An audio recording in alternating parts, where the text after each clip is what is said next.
I ho fem en companyia de la doctora Florence Dufournet. Docteur, bonjour. Bonjour. Ça va? Bien et vous? Ça peut aller, mais on ira mieux si on vous écoute un peu. D'accord. Avui el que ens proposa la doctora és com tractar sense medicaments ni psicoteràpia. Parla de revolució de la psiquiatria metabòlica. Pourquoi révolution? C'est vraiment nouveau? Alors Ça change oui de et tout. non, c'est nouveau parce que c'est nouveau qu'on s'y intéresse et qu'on a fait des découvertes récentes sur pas mal de choses au niveau des troubles métaboliques. Les troubles du métabolisme sont très très impliqués dans la dépression, dans les troubles anxieux, par exemple les maladies bipolaires sont plus résistantes et plus instables avec la présence d'un trouble métabolique. Et même ces dernières années, on a même découvert chez les enfants, j'en parlais quand j'étais venue parler du TDAH, que chez la plupart des enfants, on peut retrouver des troubles du métabolisme dans le TDAH, même dans l'autisme. Donc oui, c'est récent, mais non, parce que quand je vais vous donner un petit peu la définition, puis que je vais vous expliquer, finalement, c'est des choses qu'on connaissait, mais que peut-être on a oubliées. Alors peut-être pour mieux comprendre, qu'est-ce que c'est que la psychiatrie métabolique? En fait, nous allons nous intéresser au métabolisme des cellules et notamment au fonctionnement énergétique de nos cellules. Moi, en ce qui me concerne, la psychiatrie, donc des cellules du cerveau, les neurones, et puis plus largement, on va s'intéresser aux interactions des cellules avec les hormones. Donc en pratique, comment ça se passe? Pour essayer de donner un exemple un peu plus parlant, si vous prenez votre cellule comme une voiture, eh bien, nous allons regarder, quand on s'intéresse au métabolisme de la cellule, au niveau de la voiture, on va commencer par regarder le carburant de la voiture. Est-ce que la voiture utilise un carburant qui va avoir tendance à encrasser le moteur, comme c'est le cas si elle utilise trop souvent du glucose? Le glucose encrasse le moteur comme le fioul et le mazout pourraient encrasser un moteur diesel. Et donc, ça ne permet pas un fonctionnement optimal. Ça va diminuer déjà le rendement énergétique, puis ça va provoquer plus de déchets pour la cellule qui, derrière, va falloir qu'elle élimine, qui potentiellement aussi créer de l'inflammation un petit peu dans le corps. Ou versus, est-ce qu'elle utilise un carburant plus raffiné, plus sain, plus naturel, qui sont les graisses, et particulièrement pour les cellules du cerveau, un dérivé des graisses, qui sont les corps cétoniques. On peut regarder aussi d'autres aspects quand on regarde le métabolisme. On peut regarder notamment le moteur. Est-ce qu'il y a suffisamment d'huile pour bien faire fonctionner le moteur? Et là, au niveau du métabolisme, ça va se traduire par regarder s'il y a des carences en vitamines et en sels minéraux. En vitamines, la plupart des vitamines agissent sur le cerveau et surtout les vitamines du groupe B. Toutes les vitamines du groupe B ont une importance capitale pour le bon fonctionnement du cerveau. Et les sels minéraux, eh bien, le zinc et le sélénium ont un fonctionnement capital aussi pour le cerveau. Donc on va regarder cet aspect-là. Et puis troisième aspect qu'on va regarder quand on s'intéresse au métabolisme, ça va être au niveau de l'accélérateur et du frein de votre voiture. Donc pour la cellule, on va s'intéresser à qu'est-ce qui accélère le métabolisme et qu'est-ce qui freine le métabolisme. Et j'ai commencé à en parler, c'est les hormones. Certaines hormones vont avoir tendance à accélérer le métabolisme, comme les hormones thyroïdiennes, qui sont très très importantes en psychiatrie. Et c'est pas pour rien d'ailleurs que l'un des plus vieux traitements de la psychiatrie et les plus efficaces encore, mais qu'on oublie trop souvent, pour traiter la dépression, c'est quoi ? C'est les hormones thyroïdiennes. L'opothérapie, on donne des hormones thyroïdiennes sans troubles normalement sous-jacents à des personnes pour traiter la dépression, pour accélérer, en fait, on accélère le métabolisme des cellules. Et puis il y a d'autres hormones qui vont avoir tendance à freiner le métabolisme des cellules, par exemple l'insuline, qui va justement agir aussi sur le carburant. Elle va induire l'utilisation du mauvais carburant, qui est le glucose. En étant trop souvent élevé, on va carburer que au glucose. Nos cellules ne vont pouvoir carburer qu'au glucose, puisque l'insuline va bloquer littéralement le déstockage et l'utilisation des graisses. Et puis il y a d'autres hormones qui ont un rôle un peu plus complexe, comme le cortisol, où là, à la fois il accélère et à la fois il freine, c'est-à-dire que le matin, on a un pic de cortisol, c'est physiologique, c'est normal, pour se réveiller, pour se mettre en forme et commencer sa journée. Et puis le soir, par contre, il faut absolument qu'il soit le plus bas possible en fin de journée, parce que sinon, il va inhiber d'autres voies, il va perturber le sommeil, et tout ça, ça va engendrer des problèmes au long cours. Donc voilà, l'étude du métabolisme, c'est ça. Et finalement, pourquoi j'ai parlé de révolution Vous m'avez dit quand vous êtes arrivé, il y a très peu d'informations, même à Internet. Ça doit être vraiment nouveau. C'est ça, il y a peu d'informations, alors que bon, on sait déjà doser les hormones, on sait déjà doser les vitamines. Mais pourquoi c'est une révolution? Si je vous dis maintenant, quasiment tous les traitements en psychiatrie vont cibler un maillon de la chaîne des problèmes psychiatriques. Pour reprendre l'analogie de la voiture et de la cellule, c'est comme si maintenant votre voiture devait faire des livraisons en Espagne et qu'elle était en Andorre et qu'on avait remarqué qu'elle n'était jamais à l'heure pour faire ses livraisons en Espagne.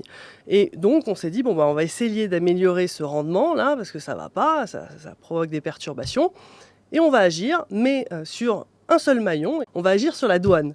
Donc son passage en douane, on va essayer de le faciliter, on va lui créer une voie spéciale pour qu'elle n'attende pas. Quand elle passe, on va essayer de la pousser pour qu'elle aille plus vite, qu'elle arrive plus vite à son rendez-vous.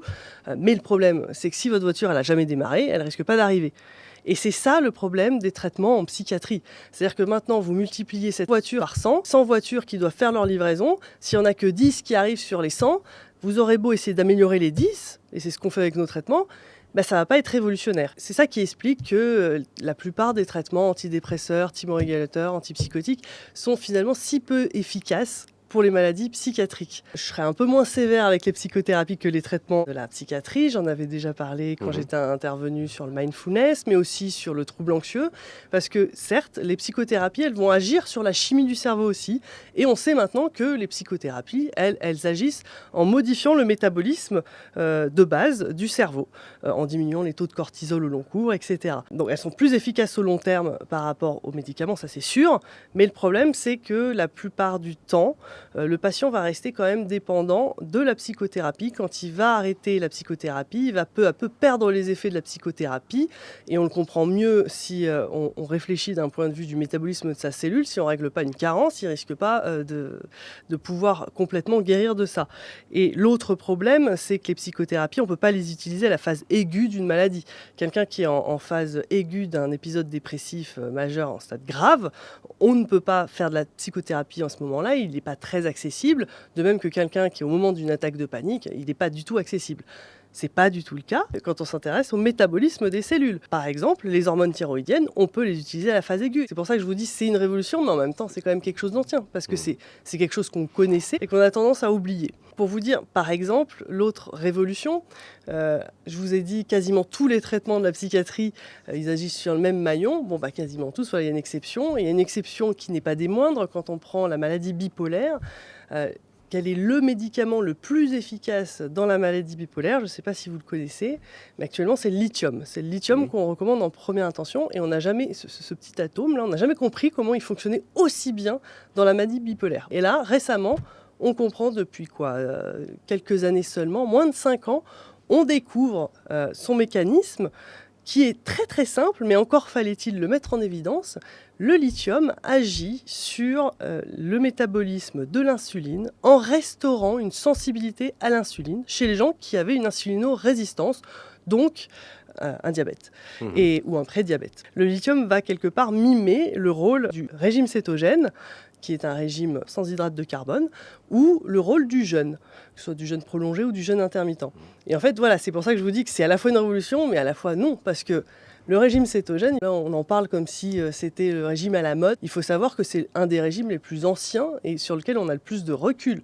Pour mémoire, il a été créé, inventé par des neurologues dans les années 1920, pour pouvoir traiter... On parle de plus de 100 ans. Et il a été créé dans les années 1920 pour reproduire les effets bénéfiques du jeûne sans avoir à jeûner. Mais donc depuis Hippocrate, on sait déjà que le jeûne, ça marche bien sur les épilepsies résistantes notamment. C'est pour ça que c'est des neurologues, entre autres, qui s'y sont intéressés. Et donc tout ça, voilà, c'est pas non plus quelque chose d'inconnu. C'est quelque chose que finalement, on savait l'utiliser par le passé.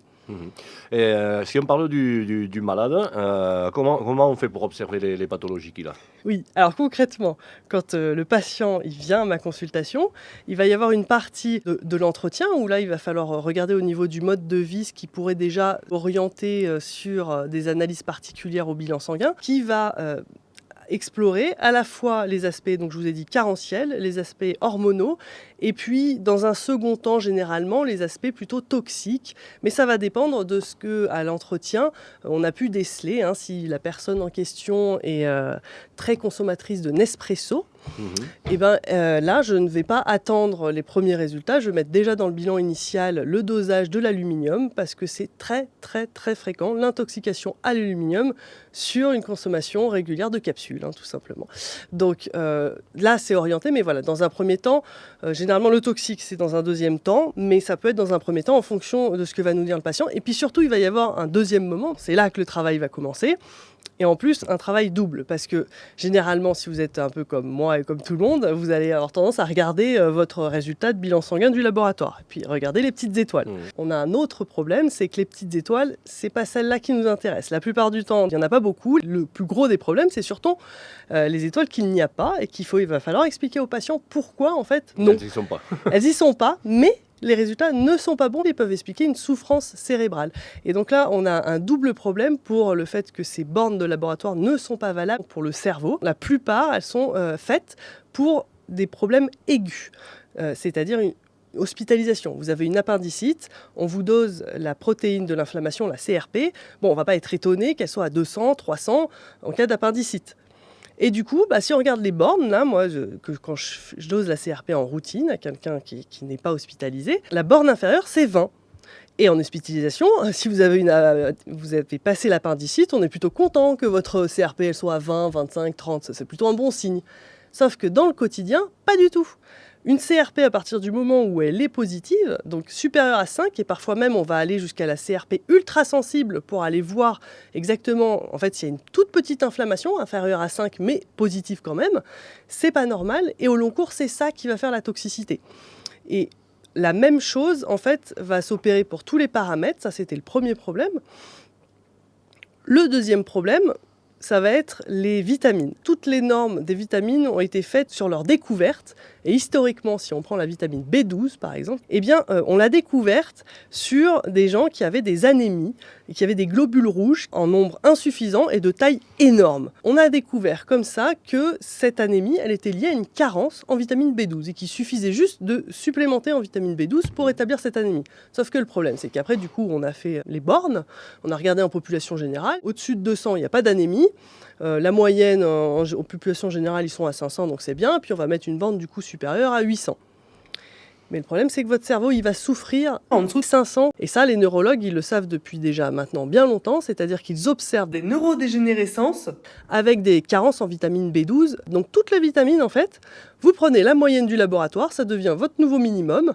Vous mettez plus 30% au maximum et ça devient votre nouveau maximum. Sachant que ces bornes-là, on a l'impression, oui, c'est bien si on est au milieu. Ou dans la borne. Non, les vitamines... Ni à droite ni à gauche, au milieu. Et voilà, non, les vitamines, il faut se rapprocher le plus possible de la borne supérieure. On devrait peut-être même pas mettre de borne supérieure et laisser à la libre interprétation du spécialiste, parce que ça va rassurer le patient de se dire... Je suis quelque part au milieu, alors que même pas. Un fonctionnement optimal du cerveau, il faut être dans la borne supérieure. Donc voilà, tout ça, ça va prendre du temps. En consultation, il faut prendre le temps d'expliquer tout ça, parce que souvent, du coup, c'est aussi une incompréhension. Il nous reste 2 minutes, docteur. Quand on parlait d'observer les pathologies, on parle de pathologies cardiovasculaires, de prise de poids, d'obésité, de modification des habitudes de vie, c'est tout ça ? Sédentarité, alimentation déséquilibrée. Le mode de vie qui a changé, en fait, les gens sont de plus en plus malades. Les dernières études montrent une explosion de tous les problèmes métaboliques. Pour vous citer la plus alarmante, qui a étudié les Américains sur 10 ans, elle montre que 9,7 Américains sur 10 n'est pas sain d'un point de vue métabolique. Et ça fait le lit des maladies cardiovasculaires, évidemment, de l'inflammation, mais aussi de la souffrance cérébrale.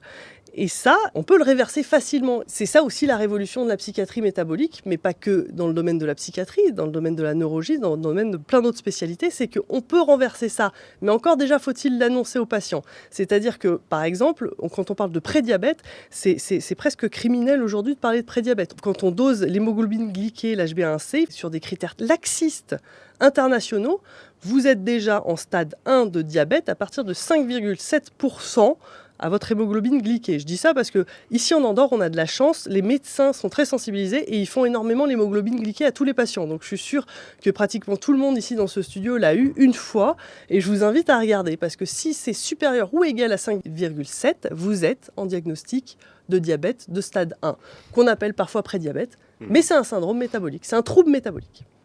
Mais comme toujours, très intéressant. Merci de votre visite. Et un de ces jours, on se revoit. Aujourd'hui, doncs, ho dic en català, com tractar sense medicaments ni psicoteràpia la revolució, com deia, de la psiquiatria metabòlica. Docteur Dufournet, merci beaucoup. Merci à vous. À la prochaine. Bonne journée.